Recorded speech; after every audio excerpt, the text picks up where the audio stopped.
Okay, so today chat, we're going to be looking at the POB May-June 2026 past paper. Let us get into it. Number one, the following table shows 4 management functions. Each function is assigned a unique letter code. So you have the letter code right here, E to D, and you have the functions right here, right? Planning, coordinating, delegating, and controlling. Complete the table below by writing the letter code of the function best described in each statement. So we have targets are set and performance is measured against them, and where necessary, corrective measures are put in place. And letter code for that is D. That is the letter code for it. Number 2, goals are set, the resources are identified, and procedures are outlined to achieve objectives. The letter code for that is E. Number 3, different individuals and units are brought together in a structured way to ensure harmony, that is the togetherness, in the pursuit of goals, that is B. All right, for 3 marks. Part B of number 1 wants us to outline 2 strategies that managers should implement to ensure effective communication in the workplace. Managers should create opportunities for employees to express their ideas, concerns, and suggestions and provide feedback. These practices promote understanding, build mutual respect, and reduce the likelihood of conflict. Additionally, managers choose the most suitable communication method and the communication messages clearly and concisely, that is as short as possible, to ensure employees understand instructions and minimize misunderstanding. Moving along. Part C wants us to state 4 guidelines other than effective communication for establishing good relations between managers and employees. 4 guidelines other than effective communication are to lead by example, where managers model the behavior they expect from employees, right? Provide good working condition, where managers ensure employees work in a clean, safe, healthy, and comfortable environment. 3, reward employees for the efforts, where managers recognize and reward employees for good performance. And 4, establish clear grievance procedures, where managers have a formal procedure for handling employees' complaints and disputes. Part D, a conflict has arisen between the management and employees of Eclipse Manufacturing Limited. Identify one strategy that the management of Eclipse Manufacturing Limited could utilize and 2 strategies that the employees could utilize to gain the upper hand, right? The upper hand. So manager strategy is to lock out. They can lock out the employees, and the employees' strategies are strike action and the go slow method, right? The go slow. And that is for 3 marks. Part 2, a business consultant recommends that the management of Eclipse Manufacturing Limited utilize teamwork as a strategy for improving the working environment of the organization. No, we should just know that a business consultant is an experienced professional who provides expert advice, strategic planning, and practical solutions to help organizations improve their performance, overcome challenges, and achieve growth. Just keep that in mind. There's another person just asks, what is a business consultant? What is a consultant? What do they do? That is the textbook or formal definition of what a business consultant is. Now, the question wants us to do this. They want us to explain 2 advantages of adopting teamwork as a strategy for improving working conditions at Eclipse Manufacturing Limited.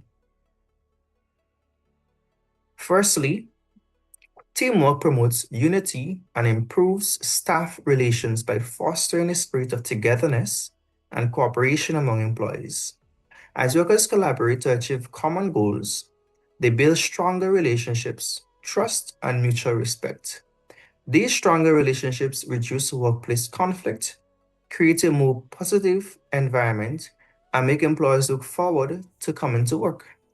Additionally, teamwork increases productivity and improve organizational performance. As employees work together, they share ideas, knowledge, and responsibilities, allowing tasks to be completed more efficiently and effectively. More work is accomplished, resulting in higher productivity and increased profits for the business. Also, employees feel motivated because they support one another in achieving organizational goals. And just like that, you're going to get our 6 marks. Moving along. Number 2, define the term contract. Now, I have this note right here. Okay, I have this note right here. Contracts need not to be voluntary, although a true contract requires mutual consent. Courts often enforce agreements where voluntariness is highly debatable. Okay, just keep that in mind. Now, a contract is a legally enforceable agreement between two or more parties. It may be written, verbal, or implied. Part 2 wants us to identify two characteristics of a simple contract. Two characteristics of a simple or valid contract are an agreement, that is an offer being made, and an acceptance of that offer. And lastly, an intention to create legal relations. So right here, we merge offer and acceptance together as one characteristic, and the intent to create legal relations as a separate characteristic. Okay? Now, other characteristics of a simple contract are competency, that is the ability to do something efficiently and effectively of parties. So they need to be competent. They need to be able to carry out these obligations. And consideration. Okay? All right. Part 3 wants us to identify two characteristics of specialty contract. Now, two characteristics of a specialty or specialized contract are an agreement tailored to a specific customer or situation, and lastly, it is usually negotiated between the parties involved. Okay? For example, a deed can also be known as a specialty contract, which is heavily negotiated between two parties involved, usually, right? And we all know what's a deal. A deed is something that is usually given when you're about to purchase a land, okay? Or a deed shows ownership of a property. What else do we have here? Note that also specialty contract requires formal execution by being signed, sealed, and delivered to be legally binding. So for a specialty contract to be legally binding, that is enforceable by the courts, if another party is not meeting their obligation, is that it needs to be signed, sealed, and delivered. Okay? All right. Part B, the table below consists of 4 scenarios. Complete the table by indicating whether each scenario is an example of a simple contract, a specialty contract, or no contract. The first scenario, Malia, a professional athlete, has 1.5 million agreement with the makers of galactic smart watches to act as a spokesperson for the brand. That type of contract would be a specialty contract. Sunil agreed with his parents that he would help his younger siblings with the homework in exchange for an increase in his weekly allowance. There is no contract here. Now, the reason why we see no contract is because of this reason. Now, domestic and social interactions are generally presumed not to have an intent to create legal relations. Okay, no legal connection. Under contract law, courts assume that agreements made among family members, relatives, or friends rely on mutual trust and affection rather than legal compulsion, that is an act of force, an act of forcing, or that you have to do something. Therefore, if a family member or friend breaks a promise, it is usually not legally enforceable. And that is the reason. The third one, Anye went to the bus terminal, boarded a bus, paid her fare, and the bus took her to school. That would be a simple contract. And the fourth one, Mr. Jones bought a desk by entering a hire purchase agreement with Sunshine Furnishing Company. That would be a specialty contract. Part C, they want us to list 4 ways in which a contract may be terminated or discharged. 4 ways in which a contract may be terminated or discharged are performance, mutual agreements, breach of contract, and frustration. Now, performance. What is performance? Performance is where both parties fully carry out their obligations under contract. For example, goods are delivered and payment is made on time. 2, we have mutual agreements. Both parties agree to end the contract before it is fully completed. Breach of contract. One party fails to fulfill the obligations, allowing the other party to end the agreement and possibly claim damages. And 4, frustration. That is when an unexpected event occurs. For example, natural disaster or change in law that makes it impossible to complete the contract. Just keep these 4 things in mind. D. Harry sent the following email to Stefan. I am selling my bicycle for 1,000 cash. If you are interested, give me a call by tomorrow. Stefan was not interested, but he forwarded Harry's email to Erica, who then sent Harry the following email a week later. Harry, I am interested in purchasing a bicycle. We'll pay 500 now and 500 next month. By making reference to 2 rules of offer and acceptance, explain whether Erica's actions could constitute or make up acceptance of Harry's offer.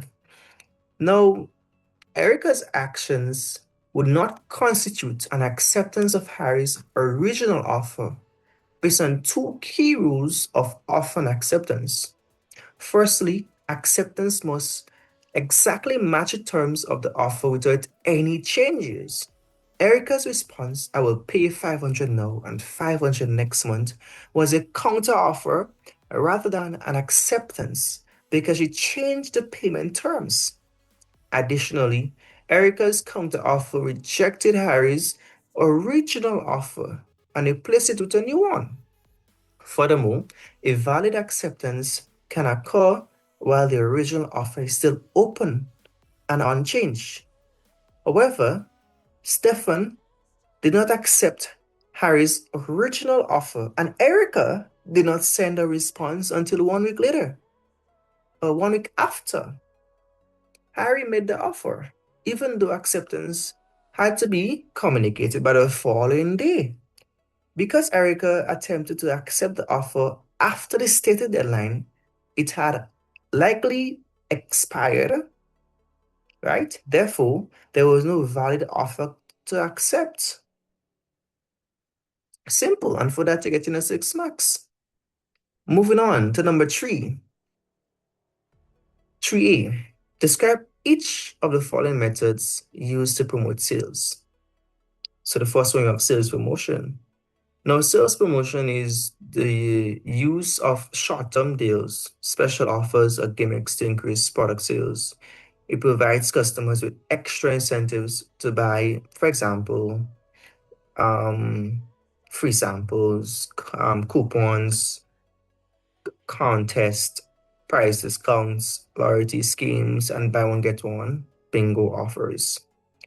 Now, personal selling is a direct face-to-face or one-on-one communication between a salesperson and a potential customer to inform, persuade, and encourage the purchase of a product while building a long-term customer relationship. The salesperson can also demonstrate the product and respond to customer questions or concerns. Part B wants us to list 4 methods of retailing. Now, 4 methods of retailing are convenience shopping, department stores, mail order, and e-commerce, that is online retailing. Other methods of retailing includes telemarketing and vending machines. Part C state 3 rules of customer service. 3 rules of customer service are to satisfy customers' needs and wants by providing prompt, courteous, and efficient service, to build customer loyalty and encourage repeat purchases through positive customer experiences and satisfaction, and to handle customer complaints and provide after-sales support, ensuring problems are resolved quickly and customers remain satisfied. Part 2 wants us to state 3 functions of consumer organizations. 3 functions of consumer organizations are to educate consumers by providing information about their rights and responsibilities and helping them make informed purchasing decisions, to protect consumers from unfair business practices by investigating complaints, exposing misleading advertising, unsafe products, and other forms of exploitation, and to represent consumers' interests by lobbying governments and businesses for stronger consumer protection laws, better product standards, and fair treatment of consumers. Part D. We have 4 types of intellectual property rights, and they are listed below: copyright, industrial design, patent, and trademark. From the list above, select the intellectual property right best described in each of the following scenarios. Write your responses in the table provided below. So we have Grand Botanicals had the exclusive right to produce and sell a type of aloe vera based shampoo, that is a patent.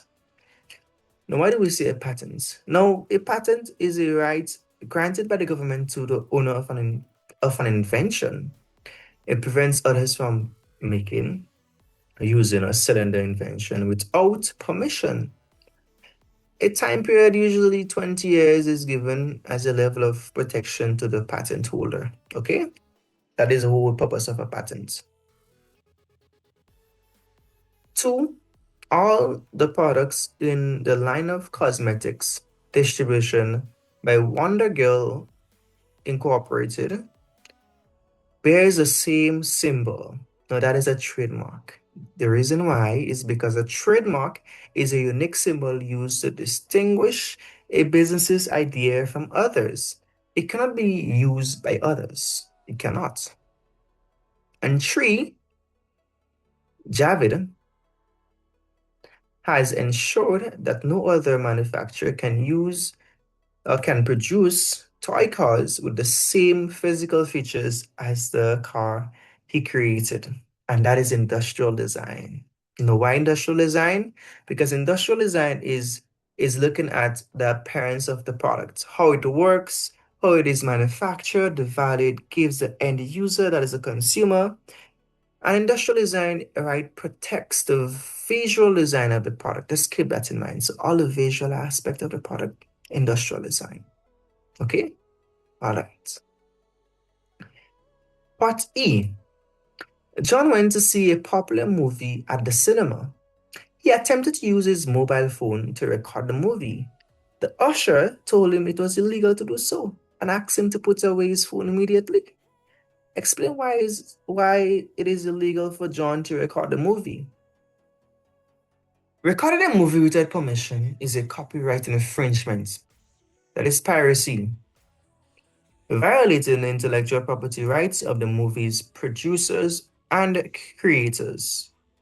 Additionally, illegal recording can lead to unauthorized distribution and financial losses, thereby reducing cinema ticket sales and depriving creators and producers of the income they are legally entitled to earn.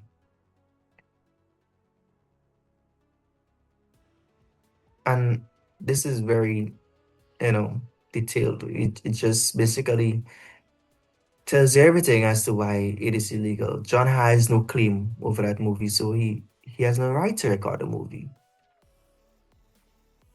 Now, four part A, we need to identify the most suitable mode of transportation for each of the following products. Now, this type of question was present in the 2025 past paper as well. This similar structure. Okay, so just keep that in mind. Now, the first one is supply of medicine from Cuba to St. Vincent and Grenadines. We're going to use air transportation for that. Now, why air transportation? Is because medicines are often urgent and sometimes perishable. So fast delivery is essential, is important, right? Because they want to get it on time. Lumber from Dominica to Grenada, we're going to use sea transport.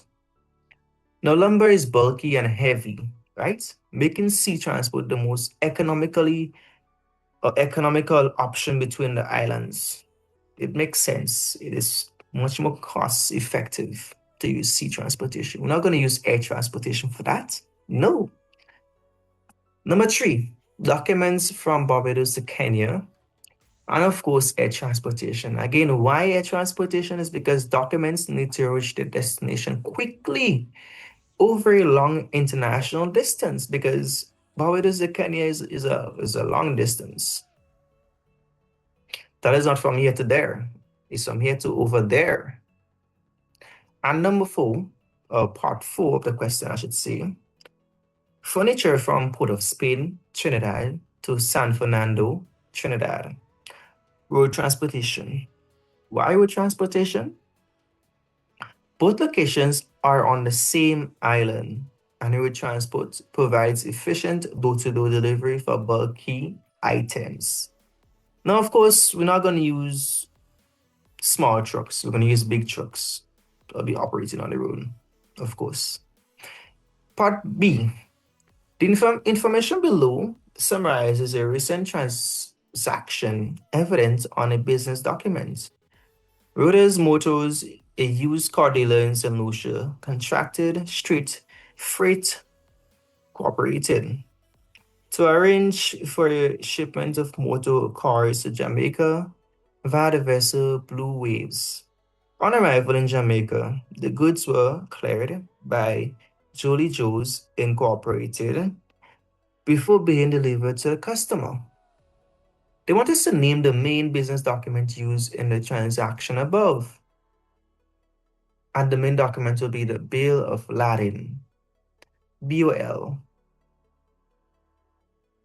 Part 2 wants us to identify each of the following parties in the scenario above. So the carrier will be Blue Waves, that's a shipping company operating the ships. The co-signer is Reuters Motors, the party signing the documents, and the co-signer is customer in Jamaica, the party receiving the goods. The retailers in Jamaica who are receiving the goods, they are the co-signee. Okay? Part C wants us to outline 3 ways in which transport facilitates domestic trade for 6 marks. Firstly, transport moves goods from producers to consumers within a country. This movement is essential because most goods are not produced where they are consumed. Efficient transport systems ensure that products such as agricultural produce, manufactured goods, and raw materials can reach markets, shops, and households quickly and safely. Without transport, domestic trade would be very limited or even impossible.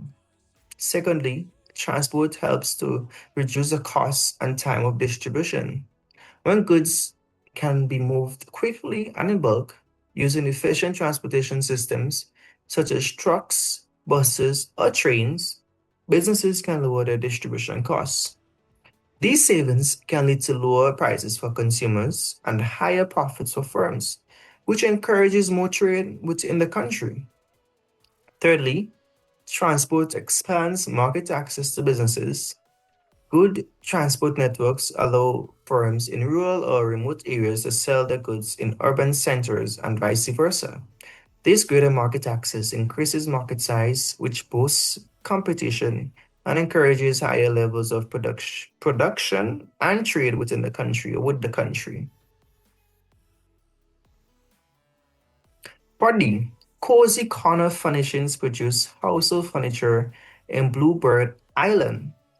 The firm purchases its raw materials from a single local supplier. Explain two ways in which logistics and supply chain operations could benefit Cozy Corner Furnishings. Now, logistics, right? Logistics is what? Let us see. Logistics is the process of organizing the movement of these goods from one part of the supply chain to another to ensure they are available for production when they are needed. Okay? So that the product reaches its customers in the right place at the right time. Let's get back to the question. Now, firstly, effective logistics and supply chain operations would ensure that Cozy Corner Furnishings receives its raw materials from its local suppliers on time and in the correct quantities. Receiving raw materials on time and in the correct quantities will reduce production delays, prevent stock shortages, and ensure that furniture is manufactured and delivered to customers on schedule. Also, well-managed logistics can reduce transportation, handling, and distribution costs by ensuring the efficient movement of raw materials and finished furniture. Cost savings can increase the firm's profits or allow it to offer more competitive prices. In addition, timely delivery of finished furniture to customers improves customer satisfaction, strengthens the firm's reputation, right? Because the firm have a reputation, okay? That is why businesses have public relations departments, huge public relations departments. Back to the question, and encourages repeat business. So people are going to always come back. You're going to build your loyal customer base. Okay? And that is it. Number 5, Part A. State two reasons why governments impose taxes. Now, two reasons why governments impose taxes are to, first, raise revenue to finance government services and development projects, right? Because the government cannot print money from the sky and decide to just finance whatever they want to finance. Okay, they need to raise funds somehow. And to influence or regulate economic and social behavior, such as discouraging the consumption of harmful goods or demerit goods. Demerit goods are goods like tobacco or alcohol. These goods, we want to discourage individuals from participating or consuming these products.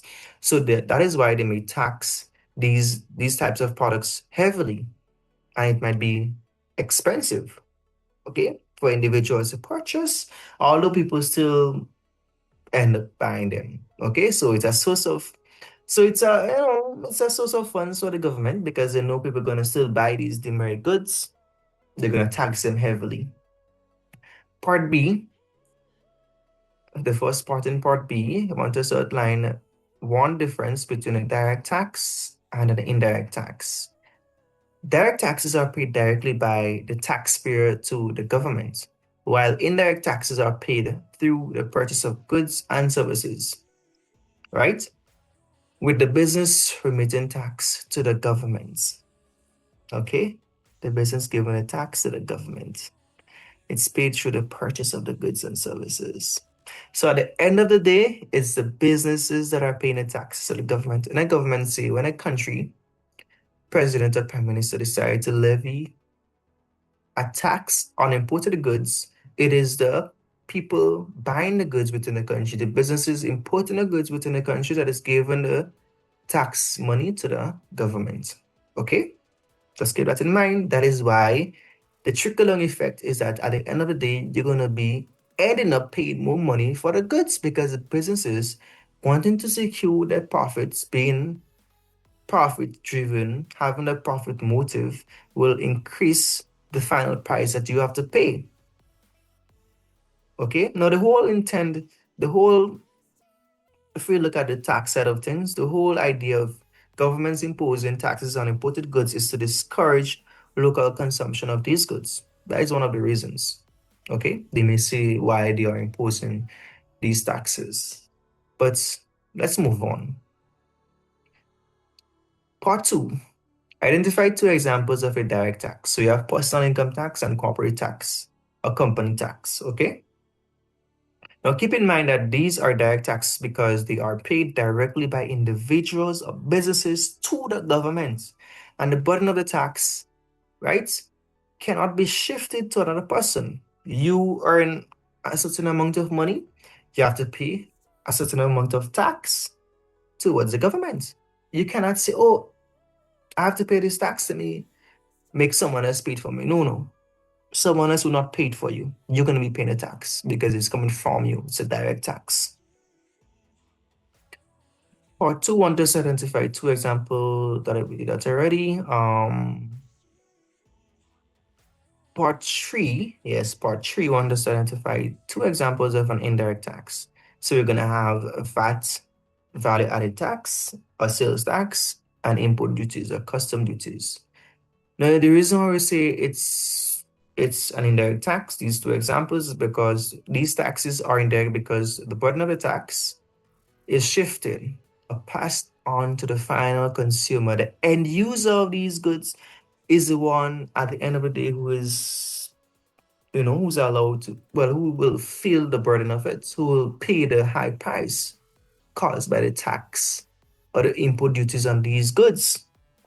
That is why it is well known in economics that VATs and indirect taxes and other forms of indirect taxes have a harsher effect, a greater effect on low-income individuals because low-income individuals are usually the ones that are purchasing these types of goods, right? That is why no government in their right mind should put a tax on, for example, sugar, because sugar is a staple that many low-income families purchase on a daily basis. And if you tax that, if you put an input duty on that, then low-income individuals will have to spend more out of their disposable income to buy these basic necessities. Okay? Yeah. So let's be mindful of that.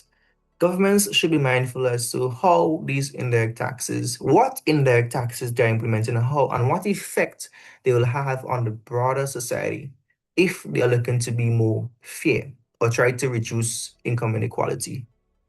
If that is a goal, that is.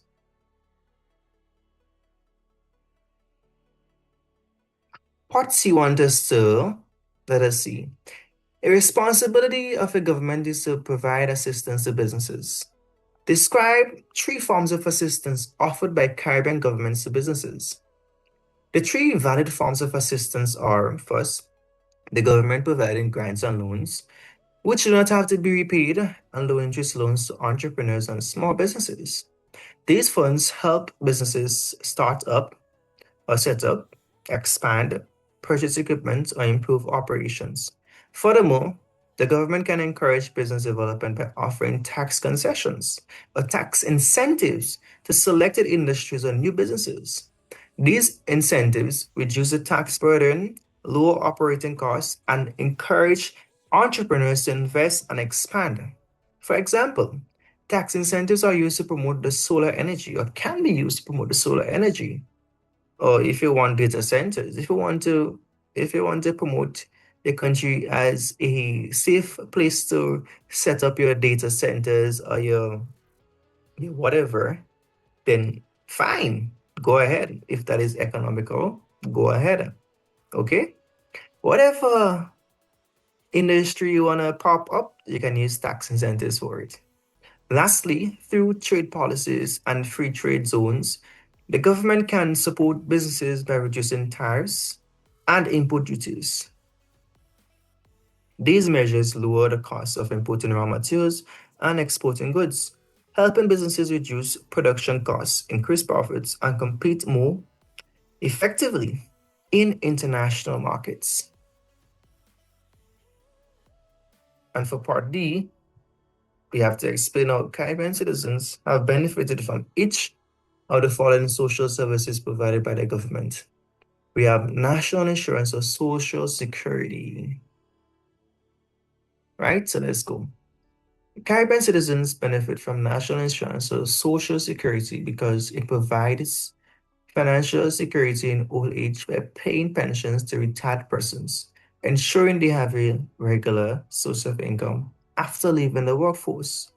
Also, it reduces poverty and social problems by preventing elderly and vulnerable persons from being left without financial support, thereby reducing the burden on families and lowering problems such as poor health, crime, and substance abuse. Additionally, it offers income support through state benefits such as sickness, disability, and survivor benefits, helping individuals and families during periods of hardship. You know, yeah. And we have healthcare services. Caribbean citizens benefit from healthcare services because they receive access to medical care and treatments, including hospitals, clinics, and ongoing treatments, helping people maintain good health. Also, health care improves citizens' quality of life and lower long-term healthcare costs, since disease prevention and timely treatment reduce illness and overall cost of caring for the population.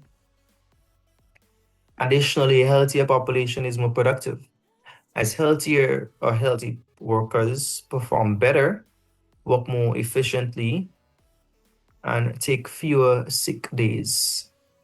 And that is it from me today. See you all next time.